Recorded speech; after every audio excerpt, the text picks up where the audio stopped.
Come seeker, come traveler, come all humankind, online or in person, whomever you love. Come, come and be welcome at the Unitarian Universalist Church of Cheyenne.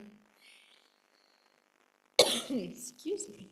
Here, we are building a community of refuge where all have equal worth and are invited into spiritual exploration as a foundation for hope, compassionate service, and action. This is a place where questions are encouraged, a place with room for all of who you are. This is a place full of works in progress, a place for being human together. Welcome. It's good to be here. Settle in and exhale. This is a time for community. Good morning. I'm Emily Smith. I'm a member of our board, and I would like to welcome you to our church, where we are on a shared journey to find meaning, connection, and community together. I feel like I'm really loud, but I'm really loud all the time, and now there's a mic, so I guess I'm just extra loud. If you are new to us, please fill out a blue visitor card and drop it in our offering basket so we can share information about our activities and help you find what nourishes your spirit here. You'll also find note cards in your pew for writing down joys and sorrows to add to our pastoral prayer. We pass an additional basket alongside the offering to gather these up, so write your name and leave your joy or sorrow anonymous. If you don't want to leave your name, you can also write do not share if you have a need to share with the minister, but you don't want it spoken aloud in the service today. We have a lot of activities and events happening each week in our congregation and our community, so let me tell you about a few things that are coming up. We have RE today, so all of our kids will be going down afterwards and enjoying RE, so that's exciting. We also have our community forum, our second community forum after the service today in the social hall. So we have snacks for you, and we hope you come and join us and help us work on figuring out a plan for our congregation's future. It's super important, so if you can stay for that, we would really, really appreciate it. And then I just wanted to thank all of you for coming to our service auction. Our service auction was a huge success. I don't know the final numbers yet, but it looks like we made probably about $12,000, which is really exciting, and we couldn't do that without all of you coming, so yay. Thank you so much. And now I'm going to have Carol Jean come up and introduce our Share the Plate organization for the month of April. Thanks, Carol Jean. Oh, and I'm so sorry, I have one more announcement as we're in that space. As you all know, Pris was our wonderful accompanist for almost 40 years. And though we have been looking for a new accompanist in this interim period, you'll notice today that we're using recorded music. If you have an interest in helping to provide music for one Sunday a month or just occasionally, or even more than that, if you could let me know, we're forming a music committee so that we can put together a rotation of folks to assist in our singing and musical enjoyment of our worship time. Thank you so much. We gather in person and on Zoom each week. Here we gather our resources to sustain the work of this church and to share our abundance with community organizations, broadening the reach of our values.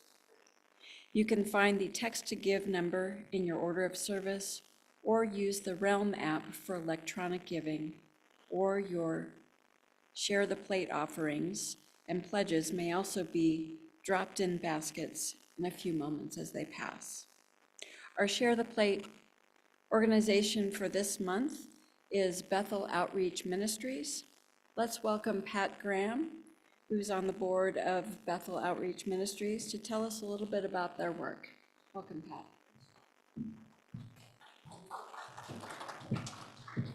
Good morning. I really want to say thank you for allowing me to come and talk a little bit about Bethel Outreach. We're a small nonprofit here in town, and what we do is help men and women that have been recently released from incarceration in Laramie County.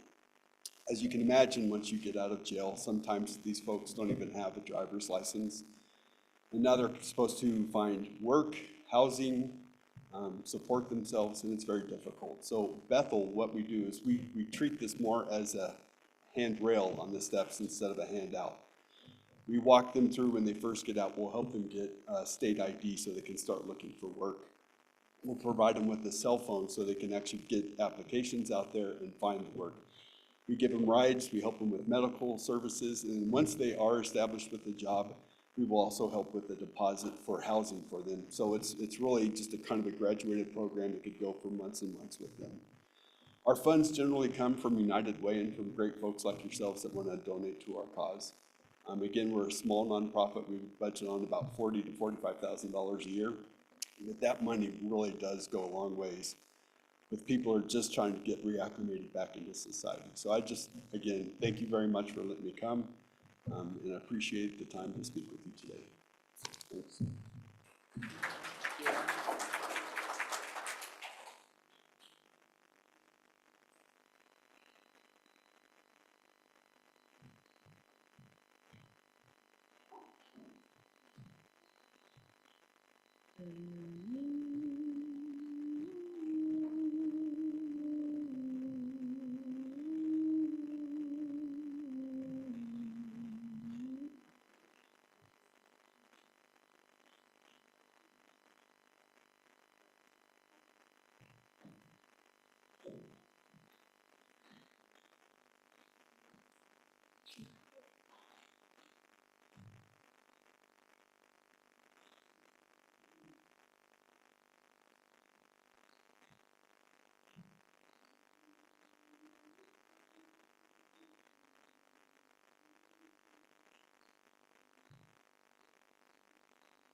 Well, since our recording seems to be halting, would you mind leading us in a round of From You I Receive?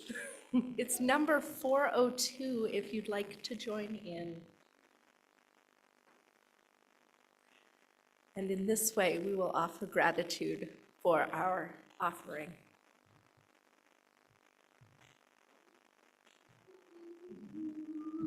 I receive, to you I give, together we share, and from this we live. From you I receive, to you I give, together we share, and from this we live.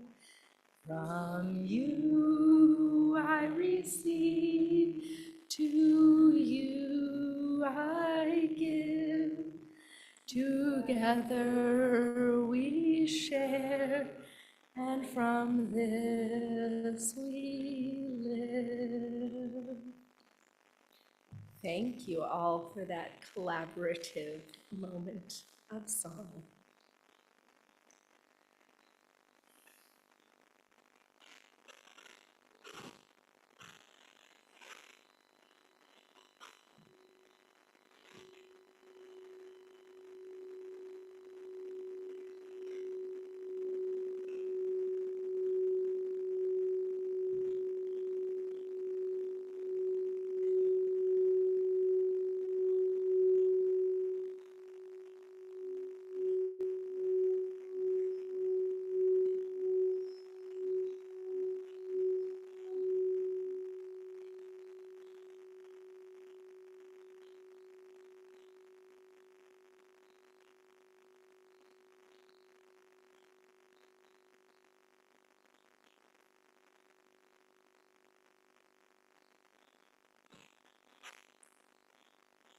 Adrienne Marie Brown writes, "Pleasure reminds us to enjoy being alive and on purpose.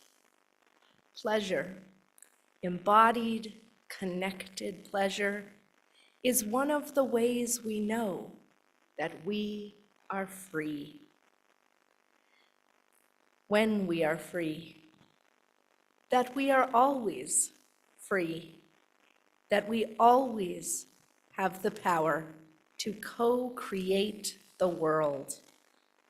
Pleasure helps us move through the times that are unfair, through grief and loneliness, through the terror of genocide, or days when demands are just overwhelming. Pleasure heals the places where our heart and our spirit get wounded. Pleasure reminds us that even in the dark, we are alive. Pleasure is a medicine for the suffering that is absolutely promised in life. Pleasure is the point. Feeling good is not frivolous, it is freedom. So in shared joy and pleasure in one another's company, let us join together in worship. For our opening hymn, I invite you to turn in your gray hymnals to hymn number 347, Gather the Spirit, as we rise in body or in spirit to join together in our song.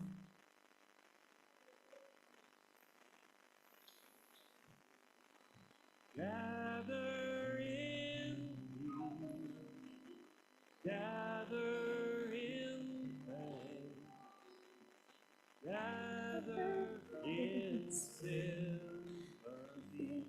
now and then.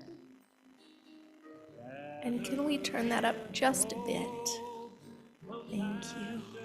And strength, gather to celebrate once again. Yes.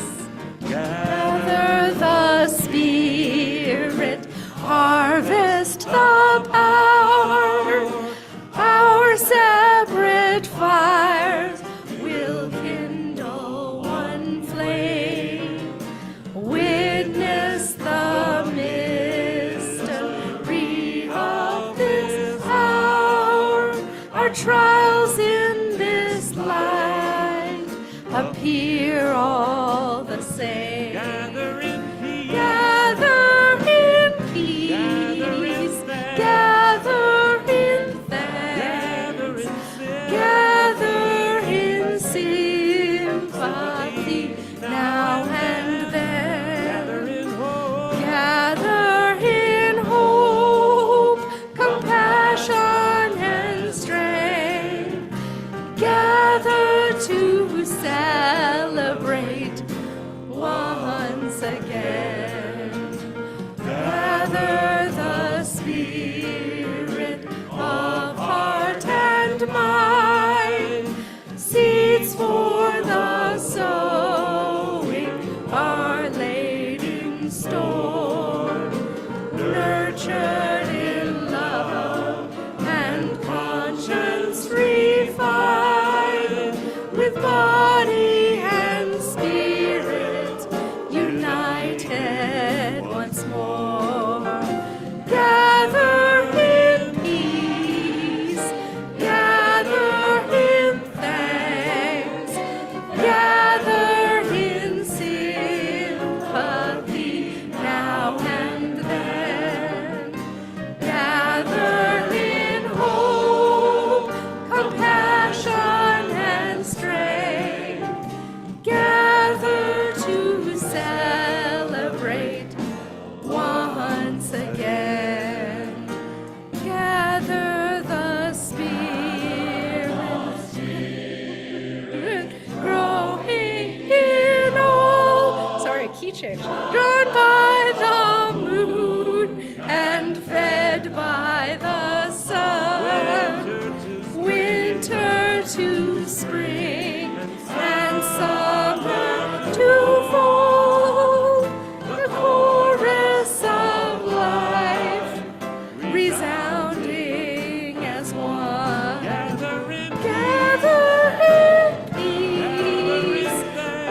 in thanks, gather in sympathy now and then, gather in hope, compassion and strength, gather to celebrate once again.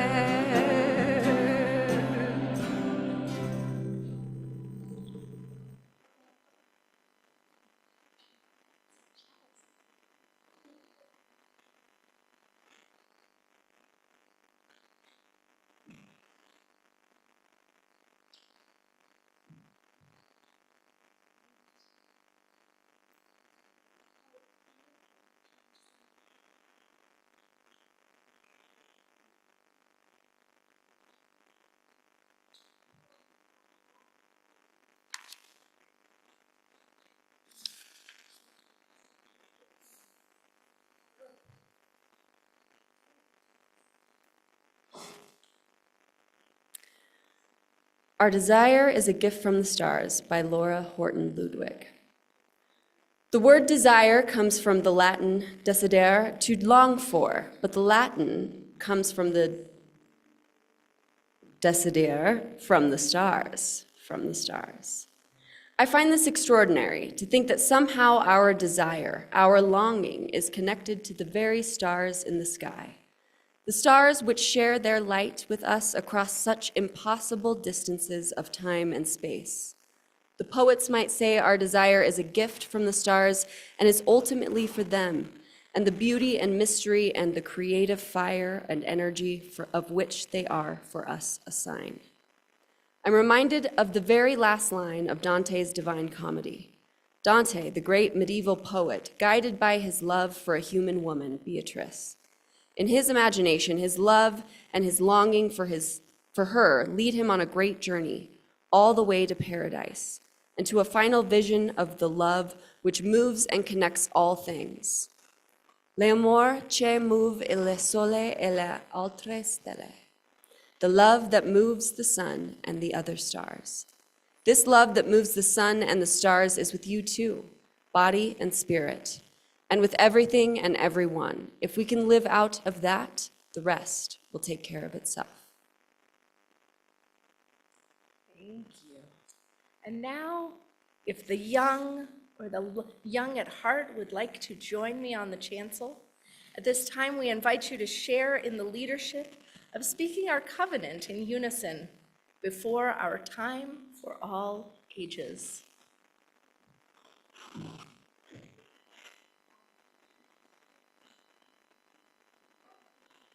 I've got words up here if you need them.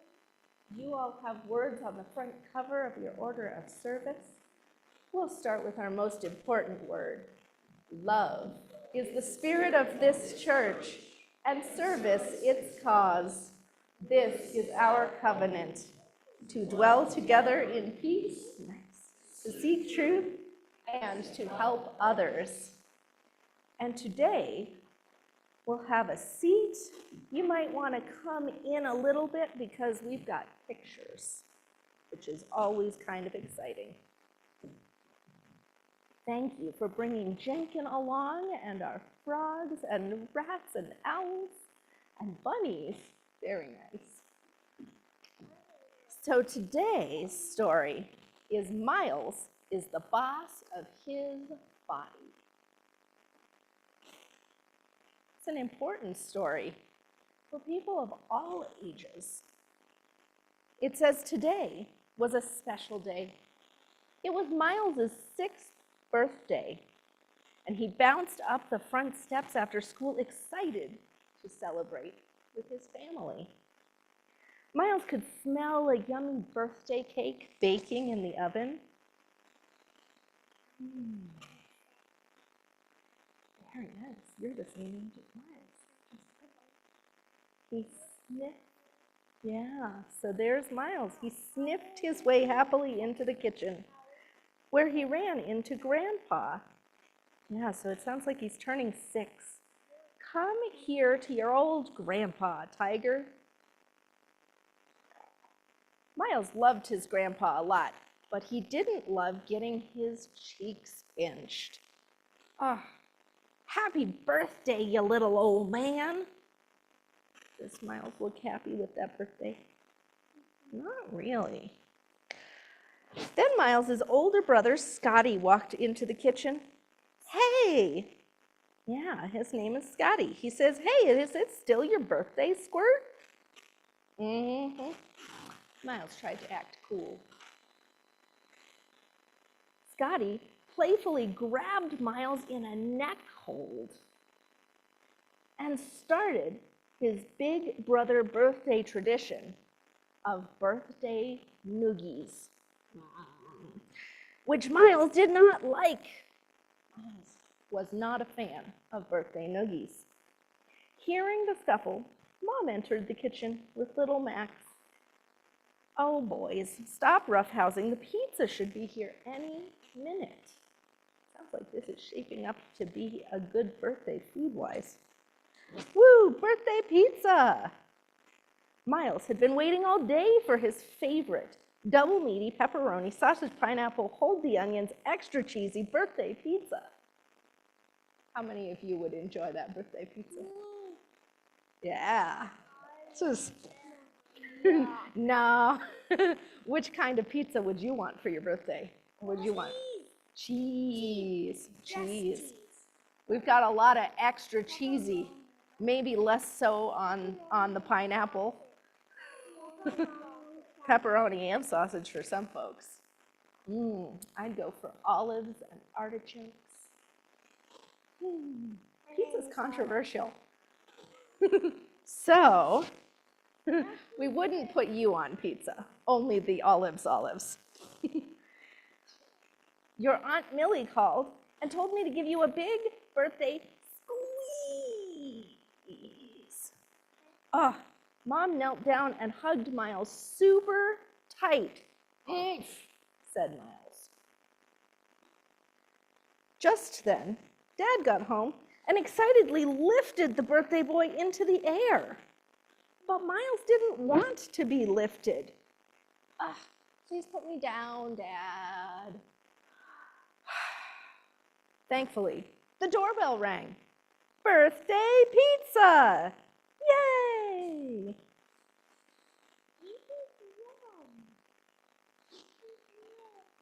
Oh, yeah, it's yay. I would say yum.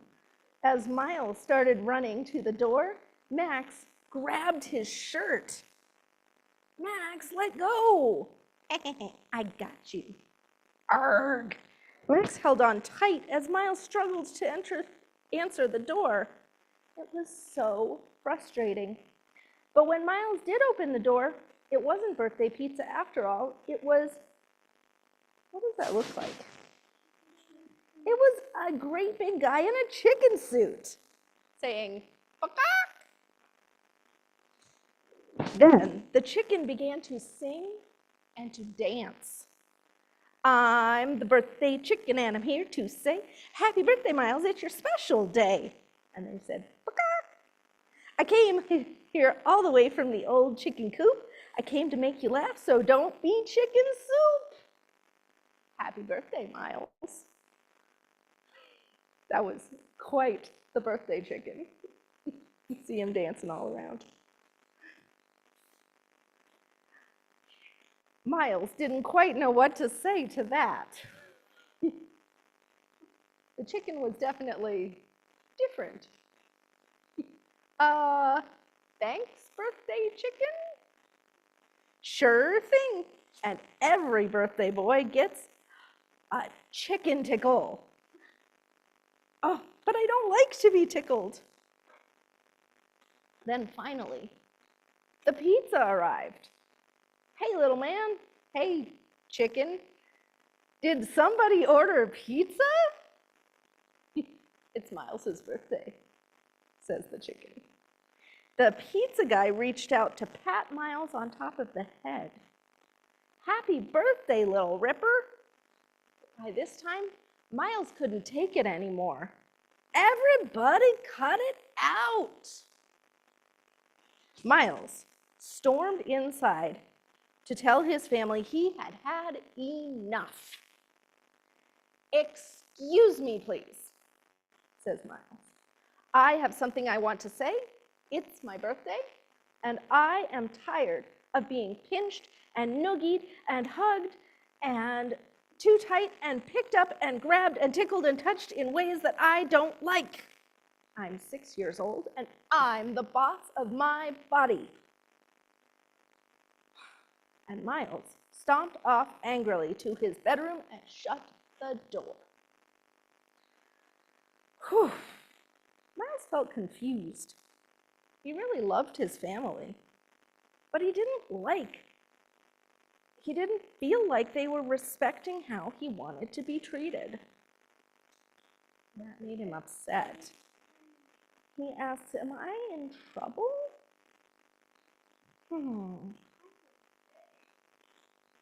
A few minutes later, Miles's mom knocked on his bedroom door and asked to come in. What do you think she's gonna say?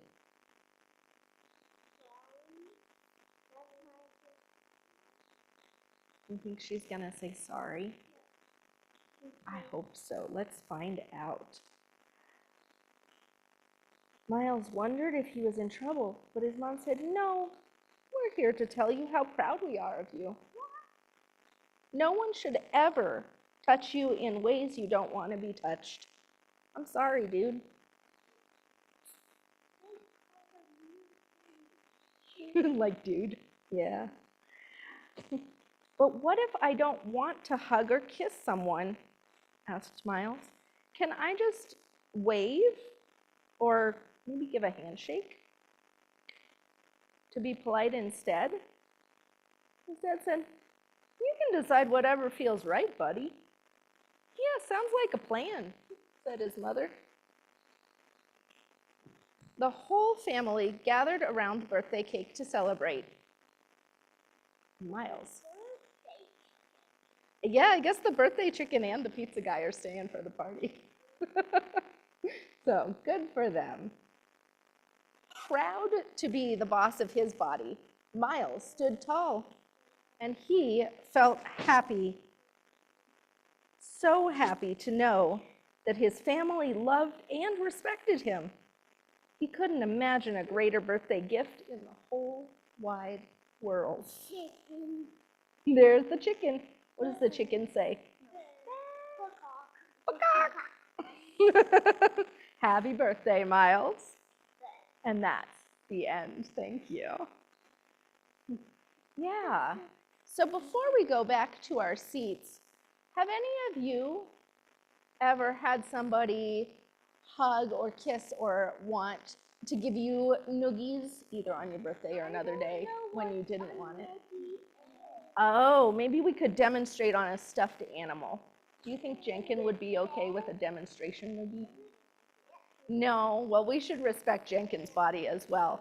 Do any of you have a stuffed animal who might be okay with a noogie demonstration?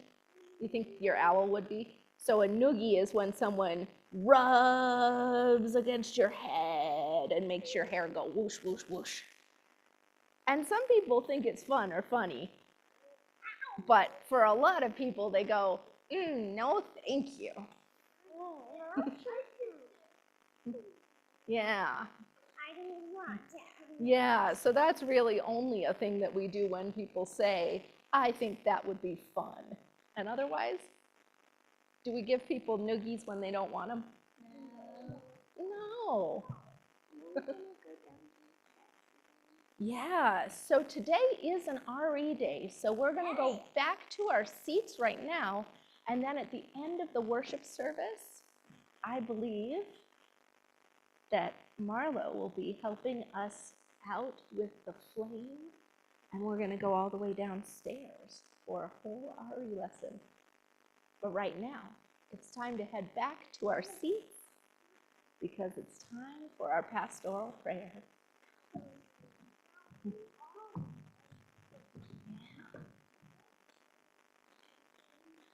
Oh,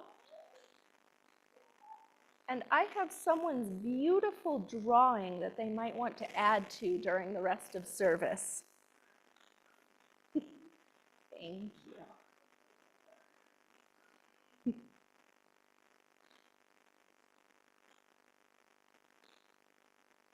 And so it is. And as we continue our time, we move together in a spirit of prayer, continuing our affirmation of our lives, our bodies, our gifts of spirit and of self. Today, the words of Seth Carrier Ladd help us into this worshipful space. Spirit of life, spirit of love, may we find appreciation today and in our lives for our embodiment. We are physical creatures, mind, spirit, and soul housed within our bodies. Our bodies, our physical form, allow us to experience the world. Take a moment. You might close your eyes or soften your gaze and think as we appreciate our senses of taste, chocolate chip cookies, fresh and warm from the oven, of touch, the warmth and smoothness of a baby's skin, our sight, the blossoming colors of the Wyoming sunrise, the sunset, sound in the laughter of friends and family, smell like the aroma of fresh baked bread or a warm apple pie. In particular, today, may we find gratitude for our physical selves, for our sexuality. May we be grateful for and appreciate gender identity, our sexual orientation, our physical selves. May we appreciate the pleasure, the intimacy, the connection that comes with and is part of sexuality. And remember that for many, sexuality can also bring a variety of emotions, that there may be shame, sadness, trauma, anger, pain, and hurt. Let us honor these feelings as well. For all the joy and goodness that embodiment brings, it also has its challenges of aching joints, long-term health conditions, severe illnesses, and more. Today, as we honor the whole of ourselves, we also honor the whole spectrum of experience, sexuality, desire, pleasure. We hold the joys in all their richness, the sorrows in all their fullness in our hearts. And in wholeness, in community, we tend to our sorrows, uplift our joys. Today, in our community, we uplift the joy and gratitude of Audrey's wonderful trip to Texas for the eclipse, for the joy of being back in this equally wonderful community. We hold in our thoughts and prayers Carol Jean's friend Gary, who struggles. At this moment, he's struggling with a profound grief after the death of his cat, Gracie. And so let us hold in thought. And let us lift up a prayer request from Mike Lammers. His son Charles and Charles's wife Madeline could use your prayers. Madeline's father in Georgia passed away from suicide on Tuesday. For the times in our life when we grieve, let us pray. Let us hold them in our kindest thoughts.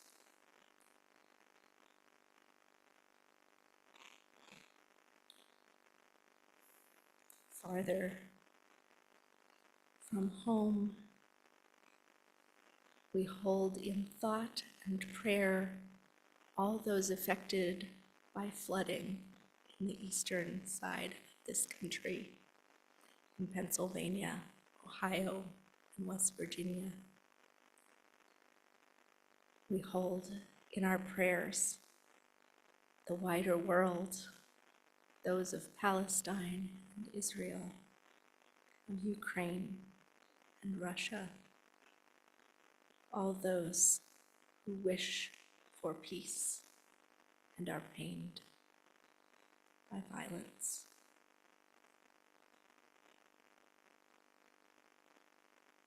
And as the earth turns once again into sunlight, let us acknowledge the joy of blossoming life coming forth, the warmth of this weekend. We give thanks for the fertile land, for the earth. We hold room in our hearts for all the joys not yet shared, the sorrows too tender to be spoken aloud. May we find in this space peace and comfort and community which enfolds us. Amen, and blessed be.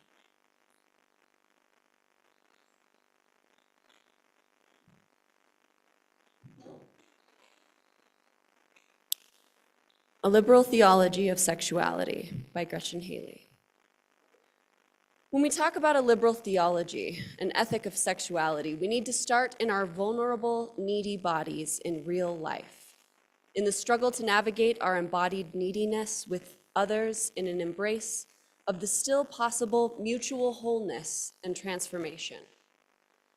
Any theology of sex that doesn't start with the body fails to address those implicit and enduring message many of us and our culture carry. Early Christian thinkers, influenced by Plato, Aristotle, and Hellenism, imagined human life dualistically, body and soul separate. The soul was eternal and of God. The body was sinful and to be overcome in service of saving the soul. A liberal theological anthropology, that is, an understanding of the human person, refuses to separate the parts in any way, but rather approaches humanity as one of body, mind, spirit, all one, all connected, all alive, invisible, all gifts of God or of the universe, all worthy of love and belonging, inherently so, as we say. The body is not something to overcome in this framework, but is rather to be honored, respected, and loved. Its regular workings and needs are not shameful or dirty or requiring purification or containment. Bodies are funny, mysterious, beautiful, messy, and changing, as humans are funny, mysterious, beautiful, messy, and changing. That bodies become hungry for food or for touch is simply true. Not good, not bad, just true. That bodies take pleasure in food or touch is also true, still not inherently good or bad, just true. Most of all, bodies, as they are indivisibly life, humanity, personhood, are vulnerable. as life is vulnerable. We go to great lengths to control and avoid this reality, to assert and appear otherwise, but all of us are so terribly vulnerable. We are susceptible to illness, injury, aging. Our hearts hurt literally or figuratively, often both, and often the distinction is imperceptible. Bodies that hurt can also be healed, and because bodies and spirits and minds are one, yet the pain will be felt everywhere, distinctly unlovely and undesirable. So too, the healing everywhere, exquisitely consoled. In the midst of all the ways that life tears us apart, sex can pull our pieces back together tenderly, clumsily, beautifully. And when it does, whether in the context of casual or committed relationships, sex can be holy and sacred.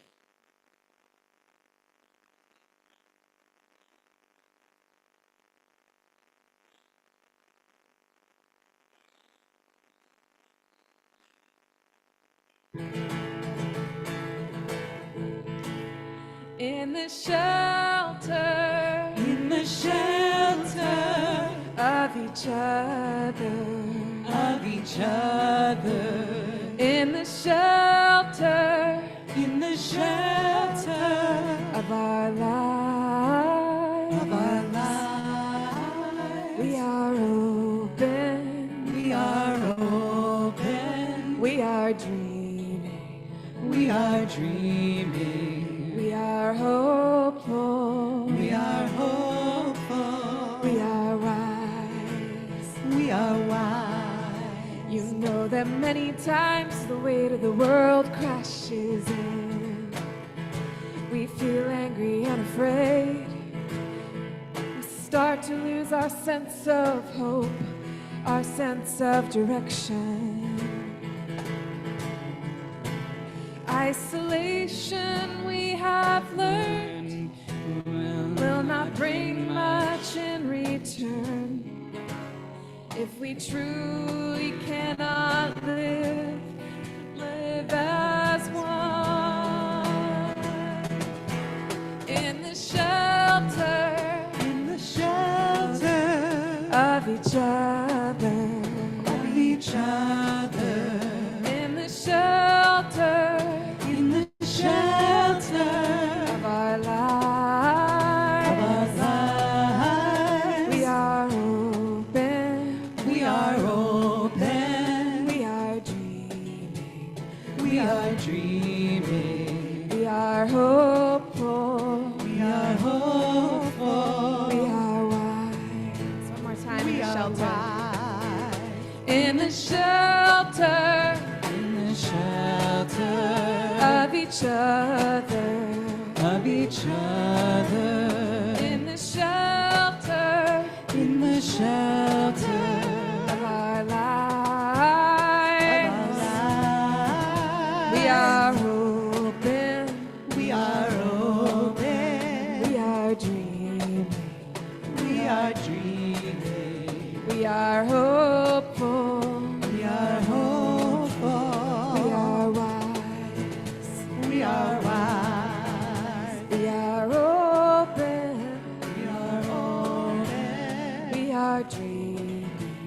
we are dreaming, we are hopeful, we are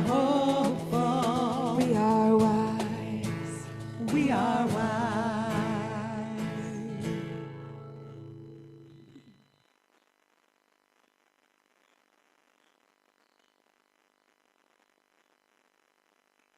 As we begin today's sermon, I want to give a content alert. You may have noticed by now that today we are talking about sexuality. Though I do not include graphic language, there is a small portion of this sermon in which I mention non-consensual sexual experience. If that might be difficult for you, or you would simply like more privacy while hearing this sermon for any reason, we do stream our worship services on YouTube and Zoom. You're welcome today, or really any day, to move to the library if you need a more quiet experience of worship on the monitor there. It is always acceptable to leave worship to tend your needs. All I ask is that you communicate if you need further support after the service. So with that, let's talk about sex. Elizabeth Canfield writes, I've often wondered what it would be like if we taught young people about swimming in the same way we teach sexuality. If we told them that swimming was an important adult activity, one they will have to be skilled at when they grow up, but we never talked with them about it. We never showed them the pool. We just allowed them to stand outside closed doors and listen to all the splashing. Occasionally, they might catch a glimpse of partially clothed people going in and out of the door to the pool. Maybe they'd find a hidden book on the art of swimming. But when they asked a question about how swimming felt or what it was about, they would be greeted with blank or embarrassed looks. Suddenly, when they turned 18, we would fling open the doors to the pool and they would jump in. Miraculously, some might learn to tread water, but many would drown. If you've ever taken the teacher training for a section of Our Whole Lives, these words are familiar. They're the preamble, the introduction used for the teacher training programs to help facilitators understand the importance of the work they are about to begin. I grew up in the Unitarian Universalist Church. I was one of the very final years of About Your Sexuality, the AYS curriculum. When the curriculum was updated, my younger brother attended the first year of our modern Our Whole Lives classes for 7th through 9th graders. That program now truly spans the whole lives of our people, with classes specifically oriented to kindergarten through 2nd graders, all the way up through an elder adult's sexuality and aging curriculum. I remember that class. It was silly, it was informative, it was fun. It helped me to understand my own body amidst a range of normal experience, gave me a foundation for later relationships. Most importantly, it cemented my identity in the church as someone who knew and was secure that my faith community was a place I could bring my whole self. What was so important about AYS or OWL wasn't the specific experience of knowing the parts and building a model of a penis or a uterus and vagina out of pipe cleaners and balloons, or the silly moment when a friend blew up one of the demonstration condoms to see if it would expand bigger than her head. Spoiler, it totally did. And then we played hot potato with the balloon-like result. It was, though, the totality of all the experiences around and through the serious information that let me know that sexuality could be fun, enjoyable, connective, empowering, sometimes hilarious or awkward, and that it was safe to talk about in community.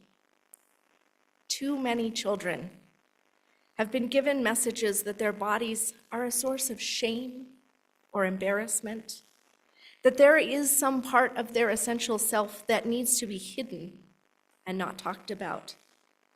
This can contribute to unsafe situations when teens engage in risky sexual behavior or fail to report abuse or sexual assault because they fear a parental reaction to speaking about their genitals and bodies as much as they are distressed by the situation itself.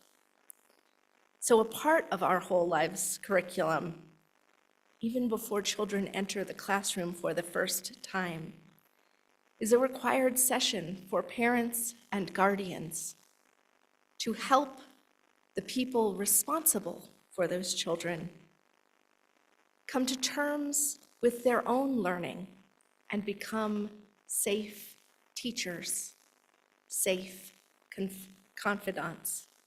We ask questions for consideration, and I'll ask a couple of them here. What messages did you get from your parents about your own body, including the sexual parts? What messages did you receive from your parents or guardians about touch and affection? What messages did you receive about sexual pleasure?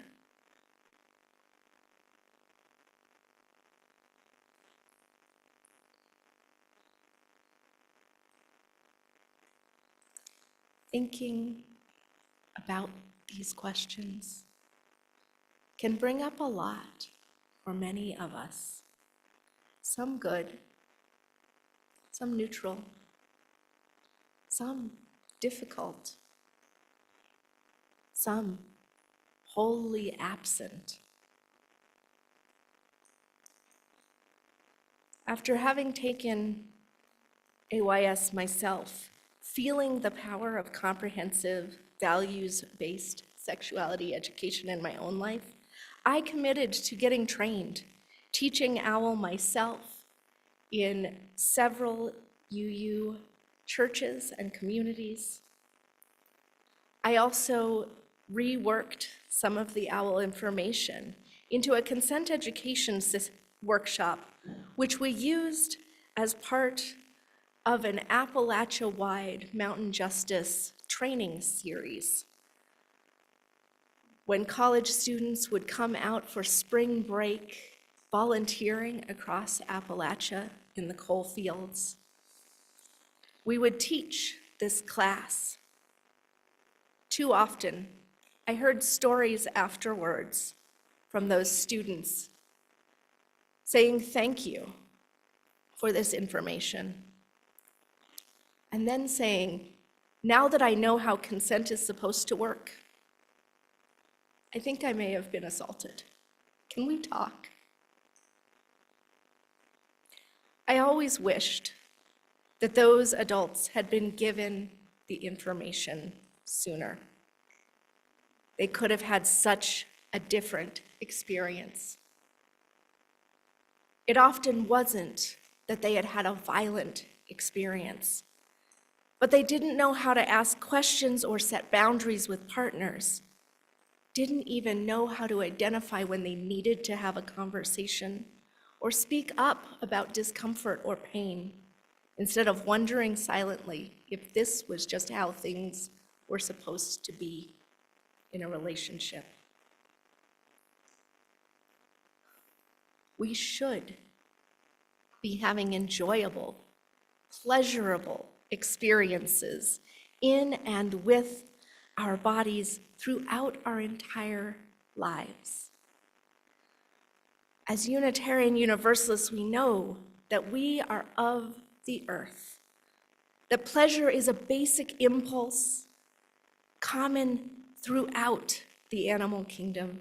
It is our birthright as creatures who evolved to want to survive, to enjoy being alive. Our sensual pleasures in being on this planet and using our senses and using them with one another. This is what drives us toward survival. This fundamental joy is our ability to thrive. Earlier in worship, we spoke words from Adrienne Marie Brown, who reminds us that to find pleasure is to affirm our rights as free beings, to express our power, to find healing from all that causes suffering in life, to partner with creation. Ecofeminist theologian Sally McFaig reminds us that the body is not a discardable garment cloaking the real self. She reminds us that our bodies are a part of us, that we are whole and holy within ourselves. There are religious paths which teach that the natural world is illusion, or that the flesh is to be turned away from, that our drives toward pleasure and desire are sinful or bad. We hear, especially from conservative churches, that sexual beings are simply not a part of a godly life. We hear that traditional religion has always asked for modesty, chastity, purity, that requires we not speak of sex or of genitals or of bodies. And we affirm that here we believe differently. It wasn't always this way, writes the Reverend Robin Tanner. Many of the world's religions have a strong mystical tradition with beautiful imagery, poetry, and teachings about the holy erotic. Consider Rumi, a Sufi poet in the Islamic tradition, writing of the experience of God as lovers enraptured. Of Teresa of Avila from the Catholic tradition, who recounted ecstatic experiences in prayer, or, for goodness sakes, the Kama Sutra, which is a Hindu text, a religious one. So let us honor these teachings of many faiths traditions.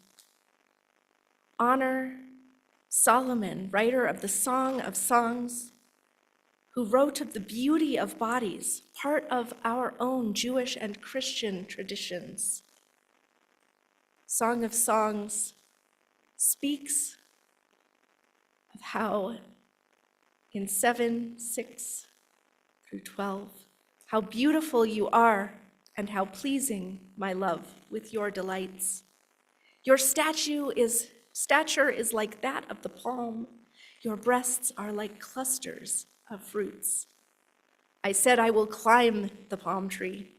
I will take hold of its fruit. May your breasts be like clusters of grapes on the vine, the fragrance of your breath like apples, your mouth like the best wine. May the wine go straight to my beloved, flowing gently over lips and teeth. I belong to my beloved, and his desire is for me. This poetry, this erotic, desiring words, these are part of sacred scripture. For we know, as Gretchen Haley wrote, that in the midst of all the ways that life tears us apart, sex can put our pieces back together, tenderly, clumsily, beautifully. And when it does, whether in the context of casual or committed relationships, sex can be holy and sacred. To love is a sacred gift. To find pleasure and feel our desires. It is essential that we find connection with our sensual selves at every age. Know that touch is pleasurable, that tasting food and drink can be a delight, that all of our senses may be turned to the experience of finding again our embodied selves. So let us find and reconnect to our own senses, our feelings of pleasure and desire, knowing that they are a gift of creation. Let us reach out to one another in care and honor our boundaries and our needs in relationship. Let us each and every day remember that our bodies are whole and holy, just as they are, that our physical responses are a good and blessed part of creation. And because we know that sexuality is a deep and intimate part of this larger call to know our bodies, to honor our pleasure and our desire, let us commit to teach our children as well, to know their whole and holy selves, and to grow in community, in safety, and in love. May it always and ever be so. And let us now rise and join in singing our closing hymn, number 18, What Wondrous Love Is This? It's in your gray hymnal, and then we will extinguish our chalice and send our children forth. Hymn number 18.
Thanks unto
right. Our chalice has gone out a little bit, so we have fixed it. Can you take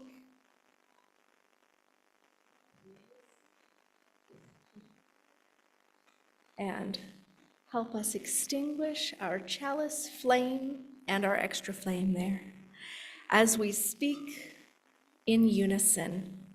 We extinguish this flame, but not the light of truth, the warmth of community, or the fire of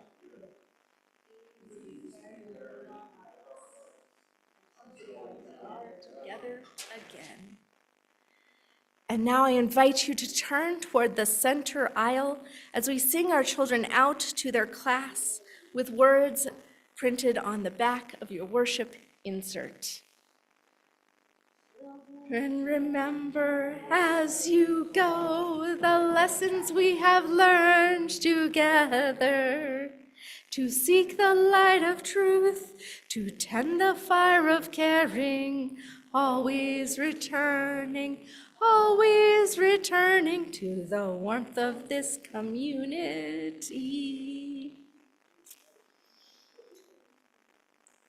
And so, in the week to come, as in all of your lives, may you remember to be blessed in your whole selves, that you are holy and embodied.